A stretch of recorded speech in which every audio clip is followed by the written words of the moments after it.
አባላል የተወለድኩት ስልጤ ወረዳ ነው። ያው ያለ እናት ነው ያደግኩት እናቴ ከአባቴ ጋር። ከዛ በኋላ ከተማ ገባው።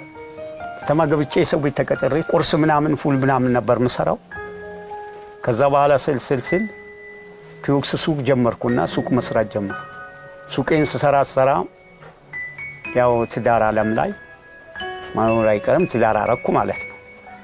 ያው በሽማግሌ ነው በአባት ነው በድሮ በባህላችን በአባት በእናት አባት እናቷን ጠይቄ ፈቲያ መሐመድን አገባው ማለት። ከዛ በኋላ ህይወታችን እየመራን መኖር ጀመርን። ያው የዛን ጊዜ ጥሩ ህይወት ላይ ያለው አላመመኝም።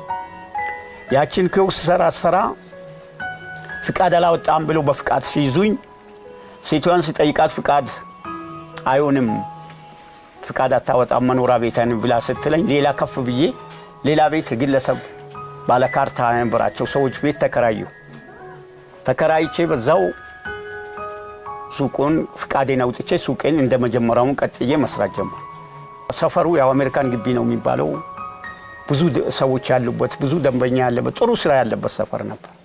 የአሜሪካን ግቢ ቤት ያክስቴ ቤት ነበር። ያው እኔ ብቻ ነበር የሆኑ ልጆችም ነበር እነሱ አይኖሩበትም የምንኖረው እኔ ነበር። ጥሩ ስራ ነው ልጆቼንም ምን ሁላቸውንም እዛ ወልጄ አብረን ያለን ያው ፈረሳ መጣና ልማት መጣ ፈረስ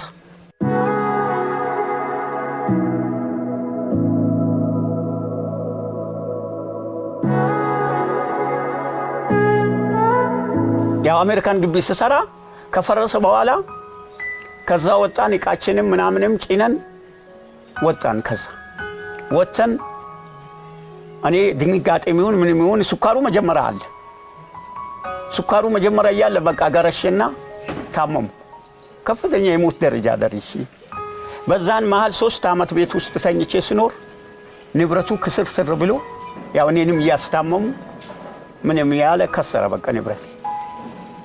ከዛ በኋላ ያው አንድ ሁለት ምን በምን ላስተዳድር ልጆቹ ያው ዳቦ ይላሉ ንስሮም አልጀመርኩም ምን ወጣው በቃ ማበላቸውም ነገር ሳጣ ይሄንን አንድ ያለ ንብረቱ አለቀ። አይ ልመና ሳልወጣም ልመና ስልሽ አሁን አንድ ልጅ ነበር እዛ ከኔ ጋር ንስሮም ይሰራ ልጁ ለባለቤቴ ወንድም ነው። ለልጆቹ ዳቦን ይገዛላቸዋለሁ አንተ ብቻ ናና ከኔ ጋር ዋል አለ። አሁን እኔ አፍሬ በቃ ጠቅላላ ትላንት እንደዚህ የነበርኩ ሰውዬ አሁን ደግሞ ንስሮ ወጥቼ ልሰራ ነው ወይ ብዬ እንዳል ናና የዛን ቀን 35 ብር ሰራው። እንዲህ ነበር ተሸፍኜ ይሄን ልብስ እንዲህ አርጌ ሰው ሲመጣ እንዲህ ያልኩ ነበር ምሰራ። ከዛ በኋላ 35 ብር ዳቦ ይሽላቸው ቤት መጣ። በነጋታው ግልጥ አረኩትና ተሰርቶስ እንደዚህ ዳቦ መግዛት ይቻላል እንዴ ያልኩና ተለውጬ ይሄን መሸፋፈኑንም ትቼ ስራውን ጀመርኩ። ስራ መቼም አንዳንድ ሰው ሲያበረታታኝ ምን ሲለኝ እና ሀጂ ሱልጣን የሚባል አንድ ሚዲያ ብላል ሚዲያ ላይ የሚሰሩ ሰዎች አሉ። እነሱ የመጡ ጫማም እያስጠረጉኝ የሆነ ሳንቲምም ዱገማ እያደረጉልኝ ምን ያደረጉ ትንሽ እየተለወጥኩ መጣውና እነዚህን ቤተሰቦቼን ማታ መጣለው ለነሱ የሚያስፈልገውን ነገር እሰራለሁ።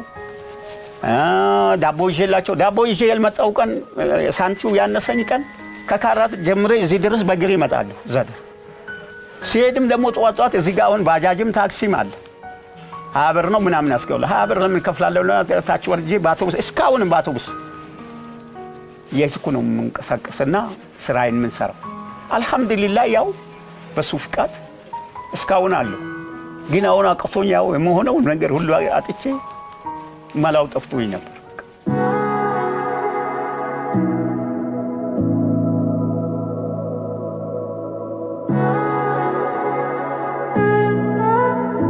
እና ባለቤቴ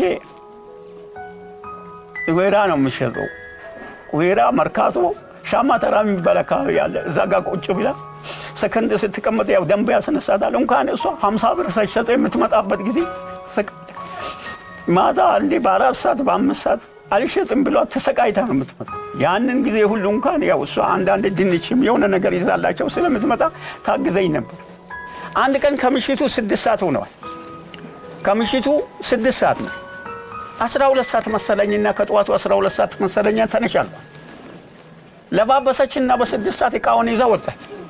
ከምሽቱ 6 ሰዓት ነው ልክ አሁን ያያችሁትን ኮንዶሚን ከደረሰች በኋላ ሰዓቱን አስተካክዬ ሳየው ማታ 6 ሰዓት ነው።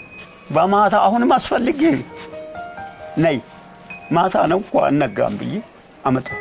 ከዚህ አሁን 4ኛ ወር ነው ከረመዳን በኋላ ምንም ስራ ወጣታቅ በቃ ቆመች አቃታት አማማት በቃ የሶት ኩላሊት ነው እንደው ትንሽ እንቅስቃሴ ተደረገ ያፍራታል። እንኳን ለማምጣት ጀረኪና ይዛወጣ ነው በቃ ጤላው ትመጣና ይጀምጡ ጨጓራውን ምግብ ማትበላም በቃ ተሰቃይታ እኔም ተሰቃይቼ ነው ያለሁት። እንደው የምንሰር ልጆቹ ትምህርታቸውን አቋርጦ አሁን ለዘንድሮ ቤት አጥቼ ተንከራትቼ በምን ልክፈል በምን ቤቱን አገኛለሁ ምን ልክ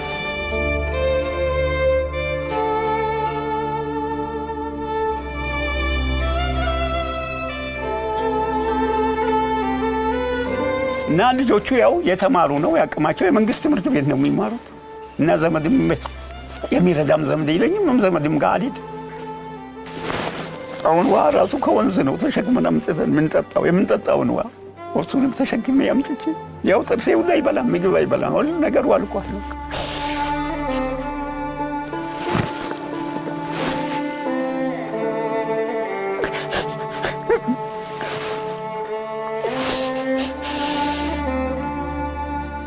ገርማችኋል። አሁን እንደው የሚሰራበት ቦታ ቢያሳ ነው። እዛ ጋር ቁጭ ብዬ ነው እንደ ሜዳ ላይ ቁጭ ብዬ ነው የምሰራው።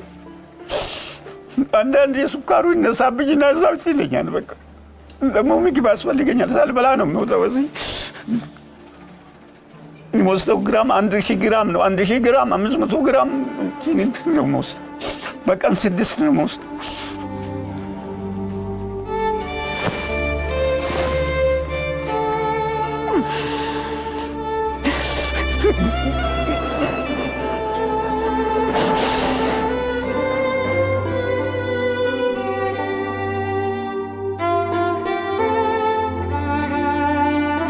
እኔ ከጃል ከሰል ገዝቼ ሳንቲም ከሌለኝ እንጨት ምናምን ለቃቅም እንጨት አቀጣጥዬ እነሱ እንዲደሰሱ ሲመጡ ጠዋት ማታ ባባዶ ቤት መጥቶ እንዳይገቡ ሲል ሳንት ዳቦ ወጣና ዳቦ እንደው አንዳንዴ ሸገር የሚባል ዳቦ ተሰልፊ ከዚህ ወጣና ፒያሳ አሰልፋለሁ ያልቅብኛል። ከዚህኛው አሁን 11 ልክ 10 ሰዓት አዛን ሲል ነሳና በቃ ወጣለሁ። እዛ ሰይት ደግሞ ያልቅብኛል። መጣና እዚህ ጋር ባለ 3 ብር ምናምን የሆነ ዳቦ አለ እሷን ይዤላቸው መጣና እሰጣቸዋለሁ። አባዬ ትለኛለች ሁሉ ጊዜ አንድ ነገር የምገዛላት እኔ አመት ለአመት የምገዛላት ነገር የለም። ከምግባቸው ማላለፈም ትምህርት ቤት አልሄድም በቃ እንደዚህ ከጓደኞቼ እንኳን አንድ ጫማ ሳይኖረኝ ሂጃብ ሳይኖረኝ ምን ሳይኖረኝ እንዴት ብዬ ነው ትምህርት ቤት? ወንዶቹ እንኳን ችግር የለም ወንዶቹ በፈለከው ቁራጭ ነጠላ ጫማ ይዙ ብትላቸው ይሄዳሉ። እሷ ግን ያው ያደገች የመጣች ያፈረች በቃ ድል እያለች መጣች። አሁን በእኔ የመጣ እሷ ራሱ ጥሩ አይደለችም። እንደው ቴክኒሽኑ ጭንቅላቷ ጥሩ አይደለም። ሁሌ ስለኔ በቃ ነጋ ጠባ ስለምታስብ እና ያው እንደዛ ሆና ነው እስካሁን ድረስ እንደዚህ ደረጃ የደረሰችው።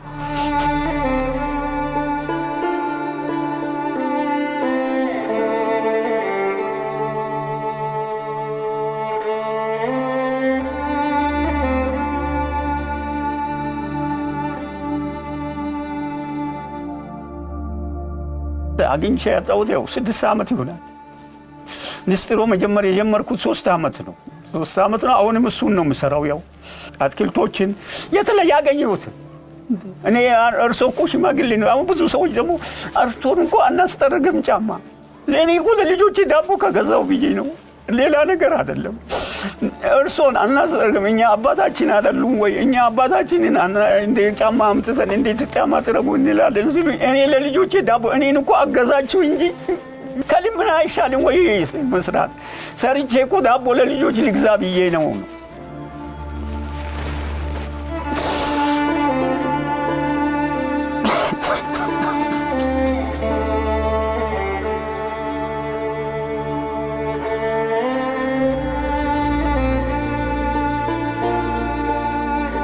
የጤናዬም ሁኔታ ያው እኔ በየሰዓቱ ምግብ የሚሰራት አሁን ለነሱ ዳቦ ባልልኮ የሚሰራ ለራሴ አትበቃም። ያው ሱካር ታውቃላችሁ በጣም ያስርባል በጣም በቃ አሁን ሲጥለኝ ነው ቼክአፕ ማደርገው።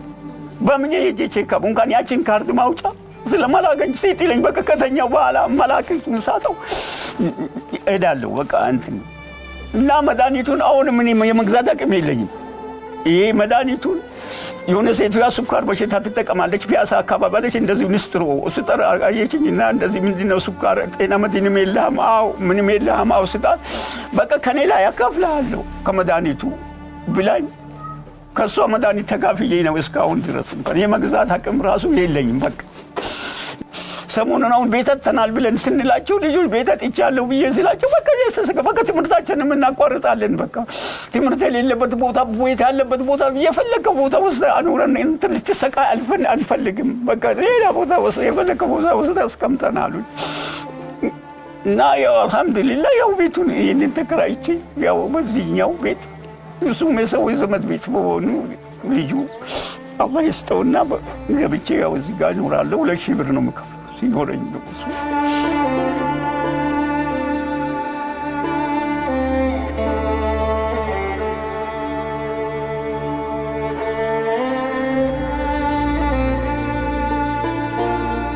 አላህ እንደው አመቻችቶልኝ በእናንተም እንደው ሰበብ አመቻችቶልኝ የሆነ ስራ እንኳን ፈጥሬ ቢሰራ እንደው እነሱንም ትምህርታቸውን ብሎ የሆነ ነገር ዳቦ የሚያገኙበትን ስራ ብሰራ ደስታውን አልችለውም። በቃ ህይወቴ ተቀጥሏል ማለት ይችላል።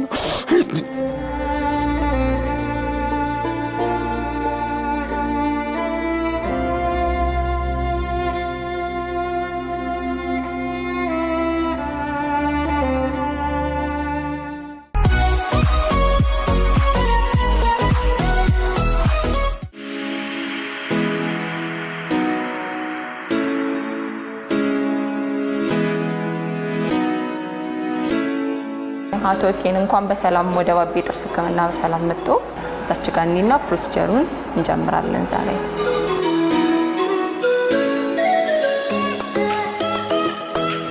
አፎቱን ይፈቱልኝና በደንብ እናየዋለን።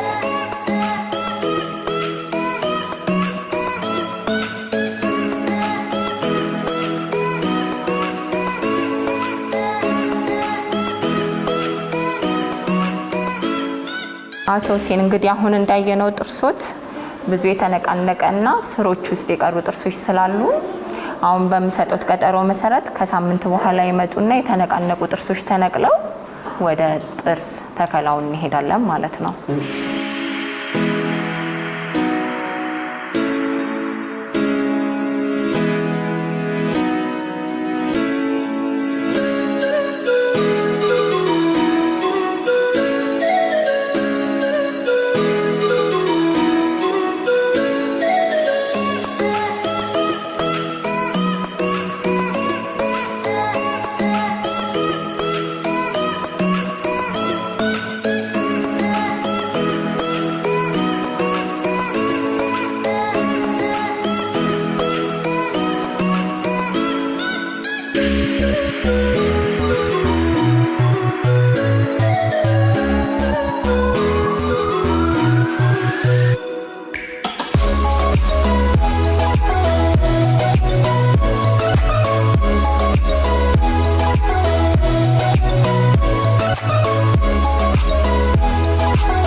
ይዤ መጥቻለሁ።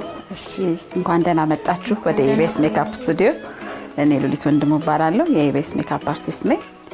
ዛሬ እንግዲህ ቀለል ያለ ቆንጆ ሜካፕ እንሰራችኋለሁ። ቆይታችን ጥሩ እንደሚሆን ተስፋ አደርጋለሁ። እናንተም ዘና እያላችሁ እየተጫወትን እንሰራለን። እሺ ቀልይ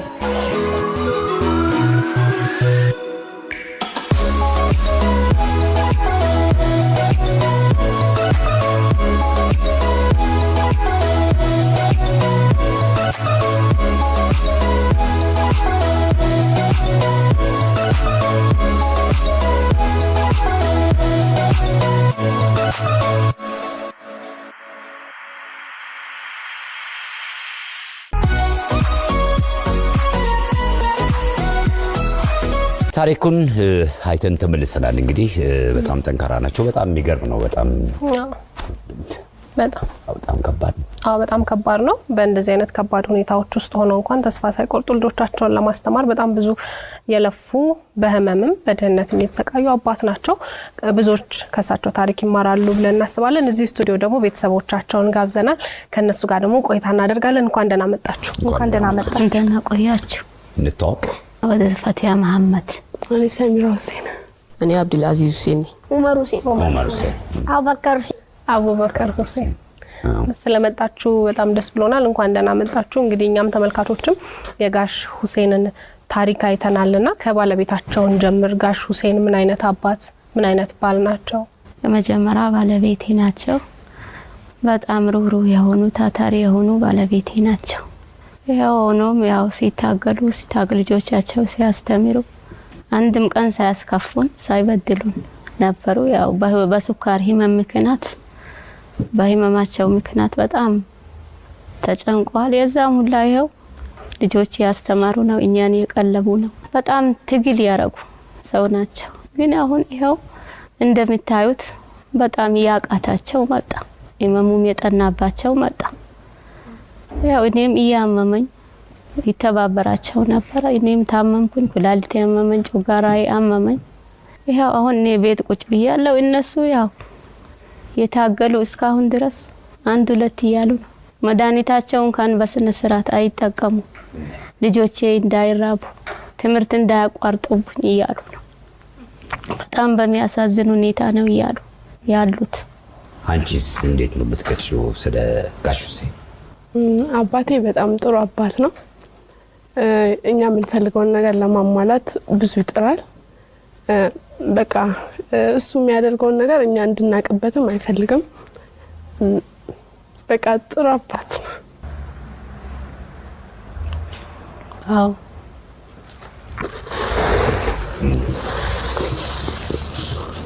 አይዞሽ። ትምህርት እንዴት ነው የምትማሪው? አባትሽስ በምን መልኩ ነው ገዛ የሚያደርጉልሽ? ምንድነው በጣም የሚያስቸግርሽ ነገር ትምህርት ቤት በምትሄጂበት ሰዓት? የምማረው ያው በፊት የምንማርበትና አሁን አንድ አይደለም። ያው እዚያ አሁን ያለንበት አካባቢ ከገባን በኋላ ያው ረቢ ነው የምማረው። ያው በቃ እንደማንኛውም እዛ ስትሆኚ ያው ብዙም ከተማሪው ጋር በጣም ልዩ የሚያደርግሽ ነገር የለም። ያው አንድ አይነት ነገር አለው። ያው ትንሽ የሚከብድሽ ያው ማየም ስለምትወጣ ቤት ውስጥ ያለው ስራ መስራት ምናምን ስራ ትሰሪያለሽ፣ ቤት ውስጥ ታግሻለሽ። በዛ መንገድ እየረዳሻችሁ ነው የምትገኘው። በፊት ጥሩ ኑሮ ነበር የምትኖሩት። አሁን ችግሩ ከመጣ በኋላ እንደ ተማሪ ምንድነው የጎደለብሽ ነገር ከሌሎች ከጓደኞች? ያው ማጥናት አለመቻል። አባዬ ብዙ ጊዜ ማታ እንድንቆይ አይፈልግም።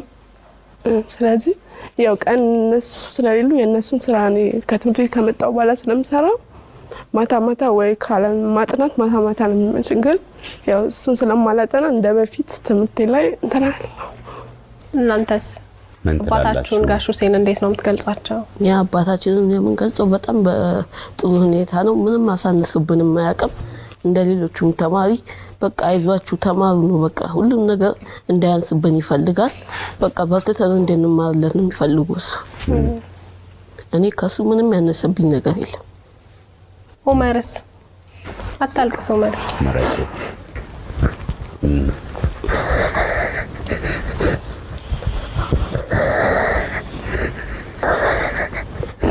አይዞህ ኡመር።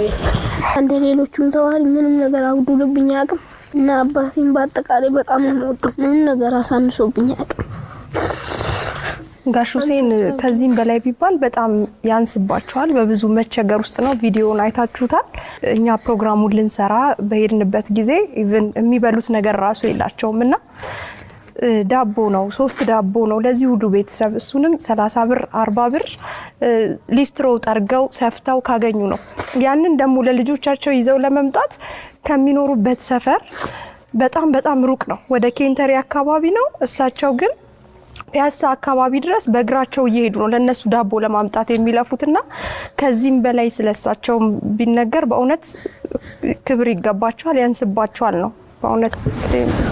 አቡበከር አንተስ ስንት ዓመት ነው አቡበከር? 7 ንገረን እስኪ ስለ አባትህ አንተ። አባቴን በጣም ነው የምወደው። ምንም ነገር አጉልቶብኝ አያውቅም። እንደ ሌሎቹ ተማሪ በጣም ነው የምወደው አባቴን። ወይዘሮ ፈቲያ እርስዎ ከዚህ በፊት ባለቤቶን ልጆቹን እየሰሩ ያስተዳድሩ ነበር። ከባለቤቶ ጋር በመተጋገዝ ምንድን ነበር ለህመም የዳረገውት? እስቲ ይንገሩን እስቲ። ከዛ ወገቤም ያው የተሸከምኩ መውጋት ጀመረኝ። ያው አሁን ጭራሹንም መቃትቼ ነው ቁጭ ያልኩት። እንኳን የገዛሁትን እቃ ለመሽጠት አልቻልኩም። በቃ ልቤ ያፈነኝ ነው። ትንሽ መንገድ አልሄድም። በቃ ያፍነኛል። የተቀመጥኩ የተነሳው ስለማለት ይሄው ያገዝኳቸው ነበር። አሁን ሁሉንም ነገር ትቼባቻለሁ። ያው በኢማማቸው በምንም ያው ሁላችንን ከምተኛ እኔ የሄድኩም ብሞት ይሻለኛል እያሉ የታገሉ ነው። ልጅ እስከ ፒያሳ ድረስ ተሸክመው ሄዶ እኔ ተሸክሜ ሄድኩ። አንድ ቀን ከዚህ ልጅ ጋር አብረን ወድቀናል። ወደ ታክሲ ተራ ስንሄድ ማለት ይሄው አሁን አልহামዱሊላህ አንዴ እሱ ሄደ፣ አንዴ እኔ እየሄድኩኝ። እኔ ጭራሽንም በፊት እኔም ነበር ምራሮጣው ያው ትቼበት ያው ለዚህ ደረጃ አድርሷል። የተሸከመ ያስተማረ መንገድ ላይ ወድቀው ሰው ይዟቸው የሚመጣ ጊዜ አለ። ያው እሱንም ያው እኔ በቁመትም ልጆቼ ቢያዩኝ ይሻላል ብዬ በቃ አጠቃልዬ ቤት ቁጭ ብያለሁ። አሸንፎኝ ማለት በኢማሜ ምክንያት። ዛሬ እንግዲህ ይሄ ቤተሰብ ወደ አዲስ የህይወት ምዕራፍ የሚሸጋገርበት ቀን ነው። ከጋሽ ሁሴን ጋር አልተገናኛችሁም አይደል? ዛሬ አልተገናኙም። ስለዚህ ይምጡና ከሳቸው ጋር ደግሞ አብረን ትንሽ ቆይታ እናድርግና ወደ አዲስ ምዕራፍ የሚያስገባችሁን ስጦታ ደግሞ እናበረክታለን። ጋሽ ሁሴን እንኳን ደህና መጡ።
አንተ ማልቀስ አይገባም። አታልቅስ አባዬ በኋላ ዛሬ አንተ አታልቅስ አባዬ አታልቅስ አባዬ አታልቅስ በአላህ አታልቅስ ልጅ ያለቅልሽ ያለቅስ አታልቅስ አታልቅስ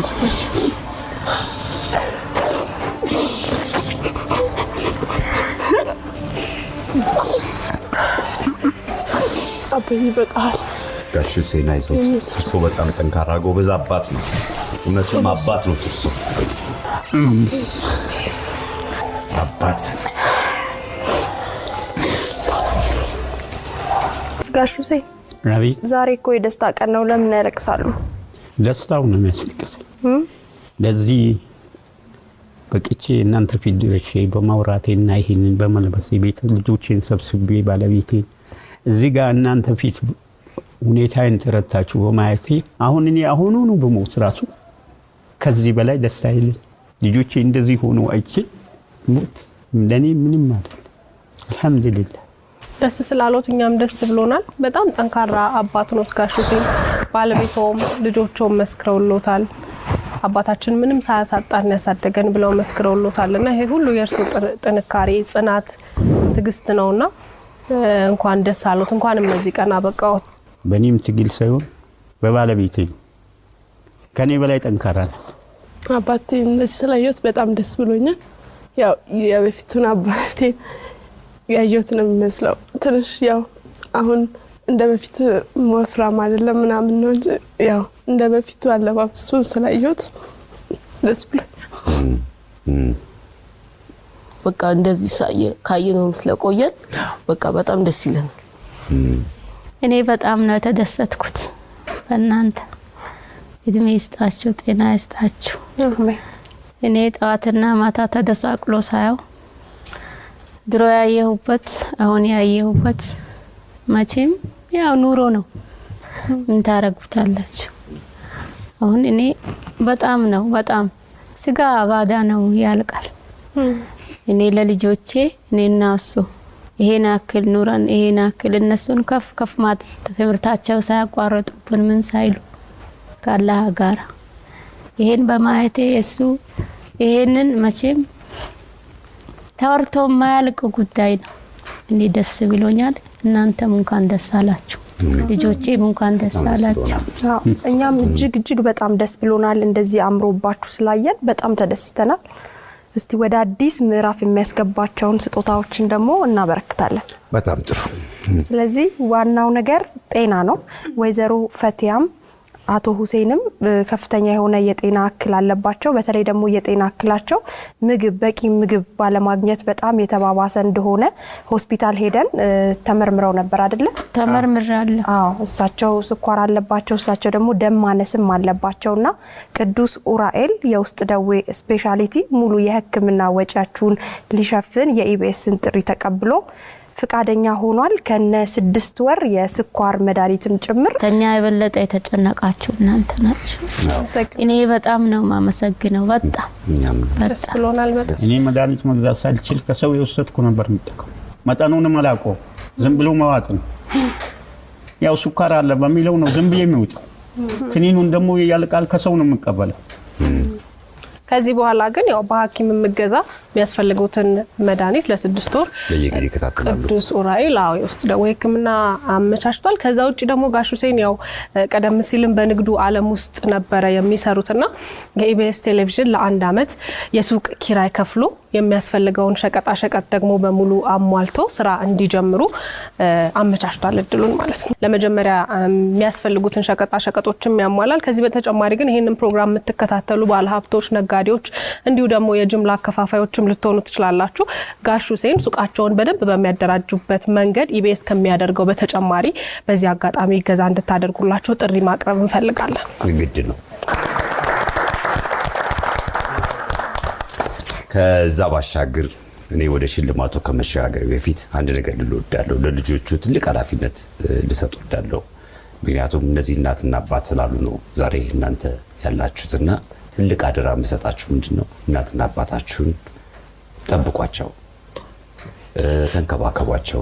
በተለይ ሰሚራ ብዙ ኃላፊነት ያለብሽ ይመስለኛል። የመጀመሪያ ልጅ እንደመሆንሽ መጠን ወንድሞች አሉሽ፣ እናትና አባት አሉ እና እንደምንም ጎብዘሽ እንዳባትሽ ጠንክረሽ ደግሞ አንቺ ሁለታቸውን መክፈል ይገባሻል። ለእናንተም ነው የምላችሁ። ዑመር እኔም አባቴ ሞቷል፣ አባቴ የለኝም። አባት እውነት ነው ያስለቅሳል፣ በጣም እጅግ ያስለቅሳል። ግን አንተ ተመስገን በል። አባትን ቆሞ በህይወት እያየው ያለው እና አደራ በአባት ቀን እንዲሁም በእናት እና እናትና አባታችሁ መጦር የእናንተ ድርሻ ነው ካሁን በኋላ ብዬ እላለሁ። እሺ ወደ ሽልማታችሁ እንግዲህ ወደ ስጦታው እንሂድና የድንች መጥበሻ እሳቸውም እንግዲህ ህመሙም ስላለ ሌላ ስራ መስራትም ትንሽ ለሚከብዳቸው የድንች መጥበሻ፣ ድንች፣ ብስኩቶች፣ ሳምቡሳ እንዲሁም የተለያዩ ነገሮች በመጥበስ እንግዲህ ከባለቤታቸው ጎን ሳትራራቁ ጎን ለጎን ሱቅ ውስጥ መስራት ትችላላችሁ። አዎ ይህንን መስራት እንድትችሉ እንግዲህ የድንች መጥበሻ እናመሰግናለን። ይሄ ብቻ አይደለም። ጋሽ ሁሴንን እንደምታዩዋቸው እንግዲህ ሙሉ በሙሉ በሚባል ሁኔታ ብዙ ጥርሳቸው በስኳሩ ምክንያት ወልቋል። እንዲሁም ደግሞ ሌሎቹ ያሉትም ራሱ ጤናማ አይደሉም። በሕክምና ይሄም ተረጋግጧልና ሊወልቁ የደረሱም አሉ። ባቢ ስፔሻሊቲ ደግሞ ወደ 23 የሚሆን ጥርስ ያስፈልጋቸዋል። ይህንን ሙሉ በሙሉ በነፃ ጥርሶትን ሊተክልሎት ቃል ገብቷል። ከዛ በተጨማሪ ጋሽ ሁሴን ሱቆትን በደንብ እየሰሩ ገቢዎት እስኪጠናከርና ራስዎትን እስከምትችሉ ድረስ አሁን የምትኖሩበትን የቤት ኪራይም ጨምሮ የኢቢኤስ ቴሌቪዥን ይከፍላል ማለት ነው። አሁን ላሉበት በጣም ተደስቻለሁ። በጣም ደስ ይበላችሁ። በጣም ተደስቻለሁ። እኔ አሁንም ሰው ኢቢኤስ ቴሌቪዥን ያደረገልኝና ተከታትላችሁ ከቤቴ ጀምሮ ያለሁባትን እቺን ኩቺና ቤት አይታችሁ እዚህ ድረስ ላደረሳችሁኝ እኔ ከፍ ያለ ምስጋና ነው የማቀርበው። በጣም ደስ ብሎኛል። አላህ ያቆያችሁ፣ እድሜ ይስጣችሁ። እኔ ከዚህ በላይ ምስጋና ምንም ልጨምርም አልፈልግም። ከዚህ የበለጠ ደስታ እኔ ምንም የለኝም። አላህ ያቆያችሁ፣ ተልጆቻችሁ አትለዩ። አሜን። አባቴ እንደዚህ ስላያችሁት ነው። በጣም ጠንካራ አባት ነው። በቃ ሁሉንም አይቷል። በጣም የነበረውም ሰው ነበር። ያው የዛን ጊዜ አይቶ በዚህ ጊዜ እንኳን በቃ አልደከመውም። ያንን የሚሰራውን ስራና አሁን የጀመረውን ነገር በቃ አላ ችሎታል ማለት ነው። ያው ልጆች አሉኝ በሚለው ነው ለኛ ብሎ በጣም ብዙ ነገር አይቷል። አባት እንደዚህ ሊሆን የሚገባው ሰው አልነበረ። ግን ያው ህይወት እንዲናት ያው ያስተምራልም። ያው በቃ ይሄም አለው እንድትያረግሻል። በቃ እኔ ለው ምችለው በጣም እወድሃለሁ ያውቃል። እኔ ከሱ ጋር ማውራት አልችልም።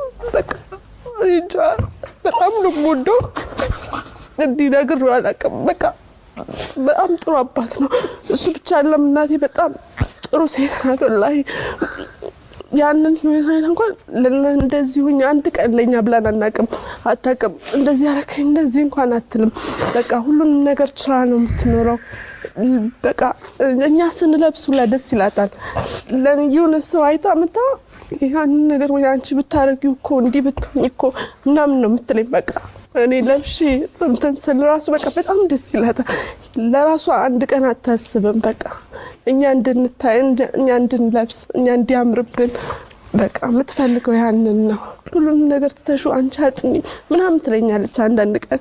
በቃ የሆነ እንትን ስል አልሰራሁም እኮ ምናምን ስላት አባዬ አትቆይ ማታ አትቆይ ጧት ትነሻለሽ ምናምን ስል አባ አልሰራሁም ምናምን ስል አንዳንዴ ታዩ ስራውን በቃ ታዩ ዝም ብለሽ አንቺ የራስሽን ስሪ እንደኔ እንዳትሆኝ ምናምን ትለኛለች። እና በጣም ጥሩ እናት ናት። በቃ እኔ ጃኒ እድለኛ ነኝ። እኔ እንደዚህ በመሆኔም አላዝንም አላፍርበትም። በቃ እድለኛ ነኝ። እሱ አባቴ በመሆኑ እሱ እናቴ በመሆኗ በጣም እድለኛ ነኝ። በጣም ወዳችኋለሁ። በጣም ብዙ ጊዜ ጠይቄዋለሁ። እኔ ትምህርቴን ትቼ ላግዝህ ስለው አይሆንም አንቺ ትምህርትሽን ተማሪ ነው የሚለኝ። በቃ አሁን ኢንሻአላህ እኔም አግዝሃለሁ አባዬ እንደዚህ አትሆንም ወደፊት ህይወት ትመለሳለህ ኢንሻአላህ። ጠንካራ ልጆች አሉት ኢንሻአላህ። ደግሞ ታረጋለሽ ኢንሻአላህ። እኛ ተምረንበታል። ያው እሱ ትንሽ በጀመሪያ ሳይለመደን ነገር ስላጣን ነው በጣም እየከበደው ያለው። እንዲህ ስላላረገልን ነው እንጂ በቃ እኛ እኮ ከሰው የሚያነስን ያህል አይሰማንም። በቃ ግን እሱ እንደ በፊት ስላልሆነ እንደዚህ ስላላረኩላችሁ ብሎ ነው የሚያስበው እንጂ እኛ ደስተኛ ነን በህይወታችን።